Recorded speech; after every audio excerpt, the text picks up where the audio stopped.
Hey, what's going on, guys? Venomousfatman here, and I got a brand new segment of The Verdict for you. This time I'm talking about this movie right here, the Eureka Seven theatrical movie. It's called Good Night, Sleep Tight, Young Lovers. Now, you guys have heard me talk about Eureka Seven before in the past, about, the series and stuff, and I did a verdict video on it, and I really liked it. I mentioned this movie in there, pretty much saying that if you weren't familiar with the series, for that matter, you're going to be totally lost in the events of what's going on with this thing. So here's another thing, okay? So I decided to do a video on this separately because this opens up a whole new can of worms, to put it that way.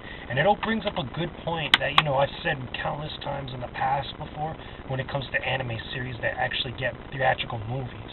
The movies almost always mess up the continuity and mess up the good stories of what the original series usually set up. You find that a lot with Dragon Ball Z, you find that with Yu Hakusho, and you also find that with this one in Eureka 7. Now, the reason why I say this, okay, let me give you guys a quick look at the actual package and stuff. I took a look at the back and stuff, all the pictures and stuff. But the reason why I say this story in here is really, really loosely and completely mutilates the story that Eureka 7 originally sets up in its own anime series.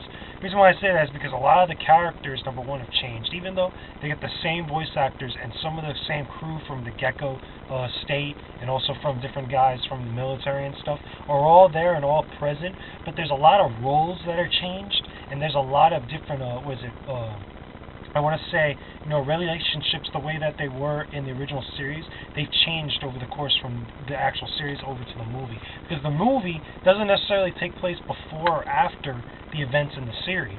This takes place technically, I want to say, from the looks of the characters during the final, couple of, final 5 to 10 episodes of the original Eureka 7 series, with, as far as their looks and stuff, but some of the events of what they refer to and some of the things that they actually make up for this movie takes place before the actual kind of beginning of the series. In this one, Eureka and Renton, the two main characters, the two young lovers, are, they've known each other from childhood. In the anime series, if you guys haven't seen it already, Eureka actually crashes a mech, the Mirvash, into his actual house. And that's how he meets her, and that's how he gets involved with the Gecko State. In this one, they've known each other forever, and there's a whole bunch of other military stuff going on, whatever. And for some reason, they decided to make her the alien spy, which in the original series, the aliens are what's called the coral, I forgot the specific name, but they're like these coral, which is pretty much plant life.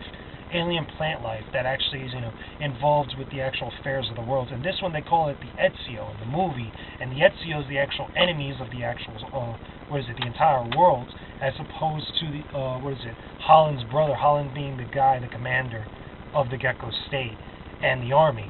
In the army, in the actual anime series, the army is the guys that are considered the bad guys for that matter, but my point is this. I like the story that was established in Eureka 7. I like the continuity, and I think it was going for it really well. I wasn't too much of a fan of the ending of the animated series, but I have to say that throughout the course of the series, with the exception of maybe the last 2 episodes, or the last episode I should say, I love that story, and it was good. They had something really good going for themselves. In this movie, they completely mess it up. They just completely almost take everything and throw it out the window. On top of that, which really pisses me off, because it kind of shows how lazy these guys at Bandai were working, they used recycled animation from the animated series, from the anime series, and they put it into here, trying to pass it off as new footage or new drawings and stuff, for what's going on during the course of whatever. What I find even more amazing is that they take some of the same stock footage that was from the anime series, and they redub it with different dialogue and stuff, or they even change up little minute things. There's a whole section, a fight section, where the Mirvash actually, generates the seventh circle for the first time, and as opposed to actually fighting the army guys, they I guess they digitized them out and actually put these 3D pseudo CG Ezio or coral, alien creatures flying around, and Renton's actually destroying those things as opposed to the army guys, which I thought was, okay, I understand why they did it, but I still find that kind of lazy, and I still think, honestly, they really should have just stuck to the same story that they originally had. I would have loved, in my opinion, for this movie to be about, a couple years later, after the events of the actual anime series, a whole bunch of stuff goes on, because there was a lot of stuff in the anime series that wasn't really solved, or we never really get to see kind of get a look at afterwards, after everything's all said and done. It would have been nice to see something like that. But that's just me. Honestly, I think overall, it's a good movie if you've never seen the anime series. But if you've definitely seen the anime series before, you're going to have a problem with this, honestly. But that's just my opinion, guys, on this. You guys could check this out if you want, but I really wouldn't recommend it for anybody that's seen the actual anime series.